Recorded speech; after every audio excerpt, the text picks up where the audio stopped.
Hey everyone, and welcome back to the third episode of our Flywise Airlines series.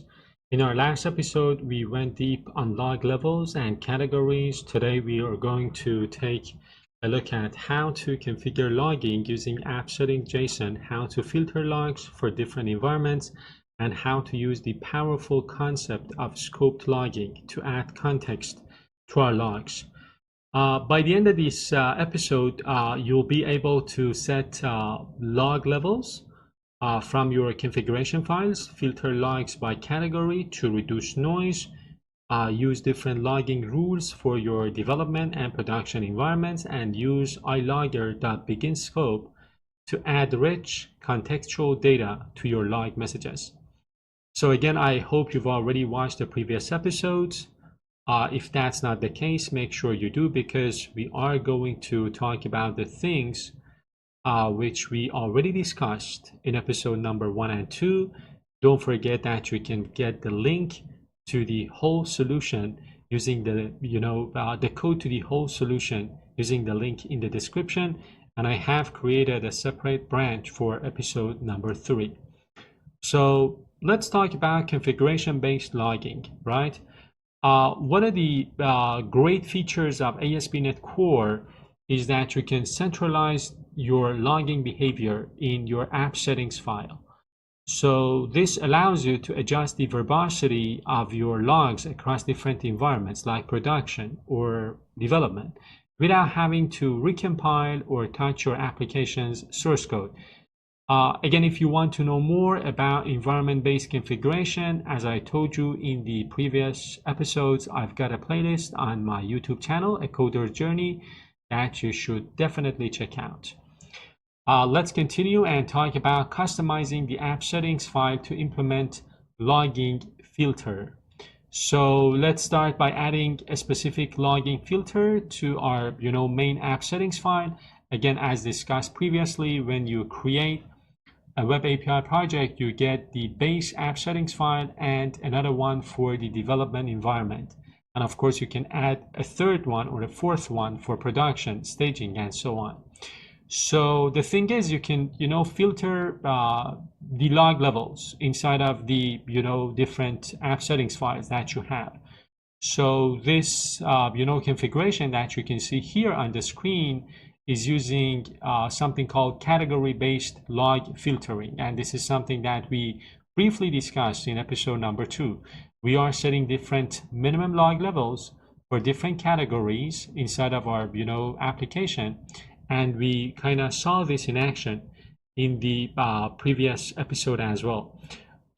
So this configuration table that you can see here controls which log levels are allowed for different parts of your application based on their namespace or category. And by now you know what categories mean, right? This is, a hierarchy-based system. The more specific a category is, the more priority its setting has. So for example, the Microsoft rule that you have here, right? This applies to all log levels from Microsoft namespace, but the Microsoft hosting lifetime, because it is more specific, will override, the one above it. So these are, again, the different categories inside of that app settings file and the minimum log levels assigned to each category. Now, what will be logged? With this setup that we just saw, if a class in our application, like a controller and a method, logs at various levels, here's what you will see. So let's say a logger in our controller logs all of the following messages: trace, debug, information, warning, and error. So based on the configuration, since flywise.booking category, flywise.booking this category, right? This has a minimum log level of debug. You will see the debug and then the levels above that. So information, warning, and error logs. The trace log, which comes before the debug log level, because it is less severe, right? It will be filtered out. This is again something that we talked about extensively in the previous episode. Now let's move on and talk about environment-based logging. This is where things get really powerful because ASP.NET Core allows you to use environment-specific configuration file to adjust your logging levels without changing the production code. We already have this app settings.development.json, which is going to be used by the application for the configuration that the application requires when it is running in the development environment. And if you open it, you can see that different log levels have been set to different categories. And of course, we can change these. So what I plan to do is to change the configuration in the app settings file and the one in the production file. So I am going to get rid of this code and create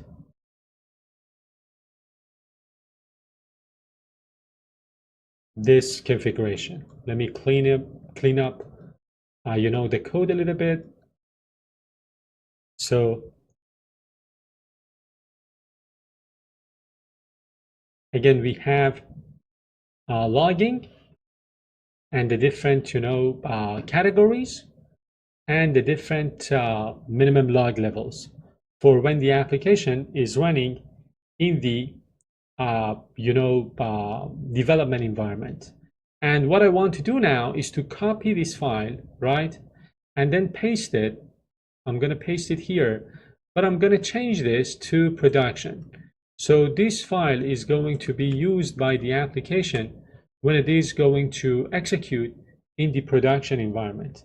And of course, I can change the settings that I'm seeing here. So for example, let's set the default log level to something like warning for default, and this one to information, right? So two different app settings file for two different environments and one app settings file for the base, the base app settings file. So for development, we're using debug and debug, and for my production file, this is the app settings production, we're using warning and information. So this is again the minimum log levels. So as I told you, this would allow us to reduce the noise in production environment and only see critical information when the application is running in production environment. So we'll set the default to warning log level. And as I told you, ASP.NET Core automatically loads the correct file based on the environment variable that controls the environment where the application is going to be running. You can easily set this environment variable in your launch settings.json file based on different launch profiles. So if you check out the launch settings file, you can see that you've got different profiles. The first profile is going to be picked up by ASP.NET Core by default if you do not specify the launch profile when you're running the application. So to test this out, you can run the application with one environment, observe the logs, and then stop and change the environment variable to another one, like for example production, and then run it again. And then observe the logging behavior changing instantly. Right now, we are going to run the application in development environment. And for development environment, the minimum log level for Flywise booking, which is the namespace for the API as well, has been set to debug. And inside of the booking controller, we have different log levels. We've got trace and debug and so on. So if the application is running in development, which is something that is going to happen by default here, this means that I will not see the trace log level. And the reason is that here, the Flywise booking has been set to debug. One thing that we shouldn't forget is that these different app settings file are going to override these settings inside of one another. So the application will start with this base one, and then based on the environment it is going to load up the settings from one of these files, right? So inside of the app settings, the base file, we're setting this specific controller category, booking controller to error.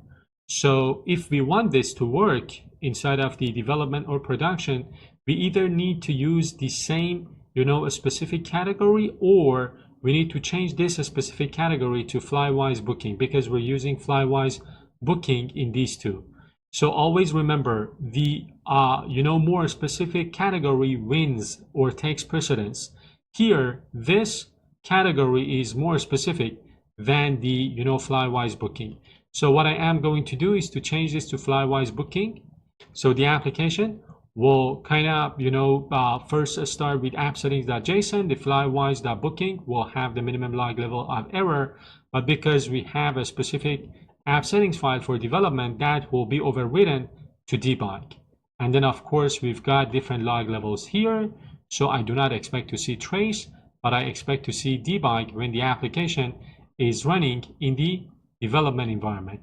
So let me run the application again. I'm going to pin this window, go to my HP file, and then send my request.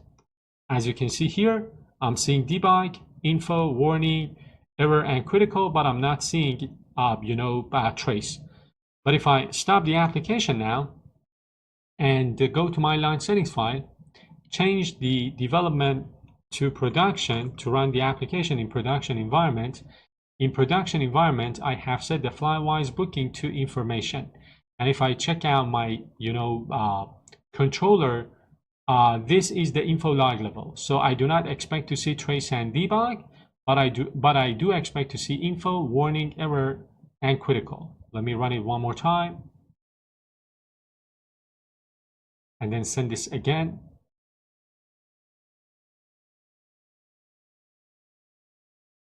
So as you can see here, we are seeing the warning, info, and fail and critical. We're not seeing debug or trace, right? Because the application is running in the production environment now. I'm gonna stop the application, get to my line settings, change this to dev, and continue with the notes. So we kind of tested out things here, and now I want to talk about the last topic. So scoped logging using begin scope. This is a very important and interesting topic. So scoped logging. This is a powerful technique to add some shared context to a group of related log entries. It's like putting all your log messages for a single request into a single folder. So first, what we are going to do is to update the method in our booking controller. So we're going to rename our existing, book flight method to this name. So with scope, right? We are going to rename that to ordinary, but add this new one called, scope. And then we will have, two different endpoints with scope and with ordinary. And then we will see how the begin scope will work in action. So let me get to my controller. I'm gonna remove these. Don't forget that you can get the code again in the on branch of episode 2.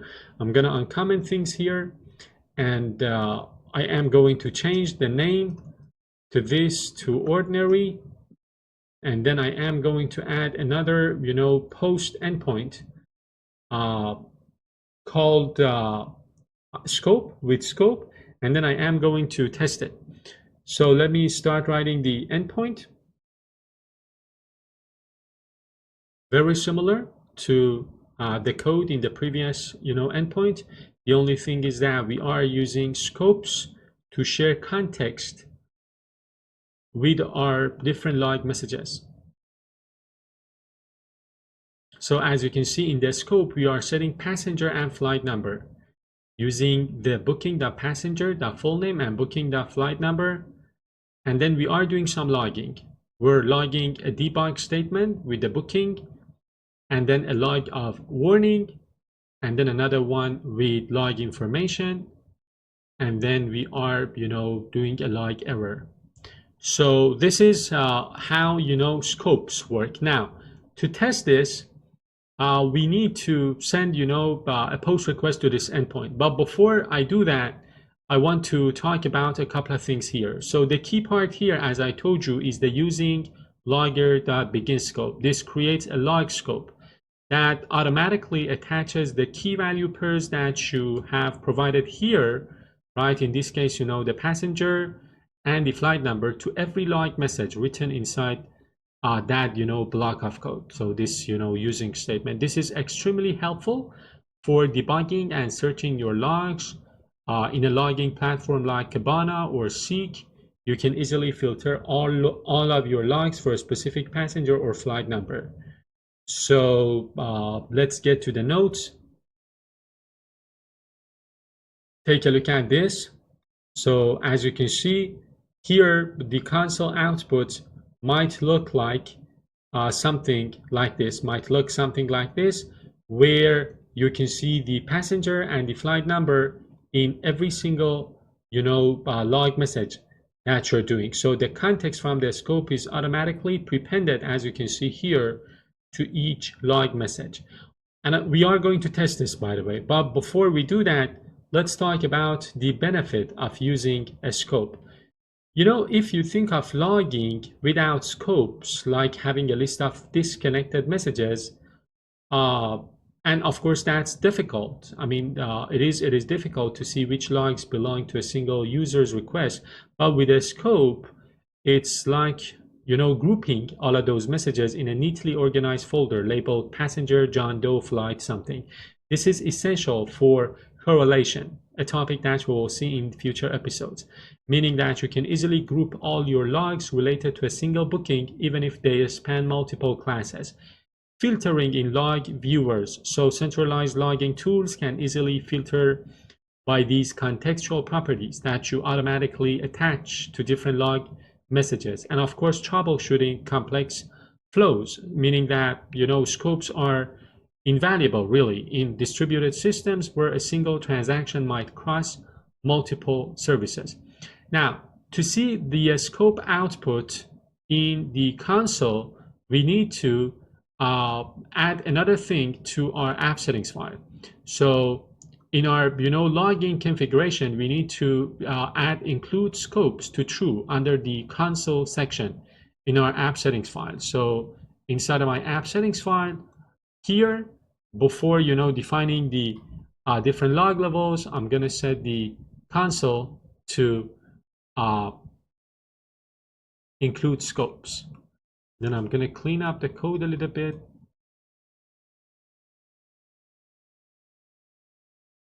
I'm going to get rid of this, and now we're good. So yeah, you need to include scopes for that specific destination that you want. And now let's test it. Let's run the app and send a post request to API booking with scope, right? And we will see the different logs with the added contextual data. What I am going to do is to copy this, go to my HP file, and I want to add this here and then run the app and see things in action. So I'm gonna run my API again. I'm running my API in development environment, and then I am going to send a request to the with scoped endpoint, right? So let me send the request, and let's take a look at the code here. So we've got the info log message here. As you can see, we've got the passenger and flight number. We've got the debug log message here. The passenger and flight number is here. And then that's it, right? We are seeing two log messages. Again, the reason is the configuration for the development environment. The development environment, which the application is running on, has the minimum log level of debug. And we are seeing debug and information with the added contextual data coming from our scopes. And let me stop the application for now, get back to the notes, and that's it. That's it for episode number 3. In this episode, we learned how to leverage app settings.json for flexible logging configuration and how to use begin scope to make our logs richer and more useful for troubleshooting. I hope you enjoyed watching this episode. As always, if that's the case, don't forget to give it a like and share it with a friend. Stay around because in the upcoming episodes, we'll be introducing other techniques, other libraries, which would allow us to take our logs and our logging techniques to the next level. Thank you so much, and I will see you in the next one.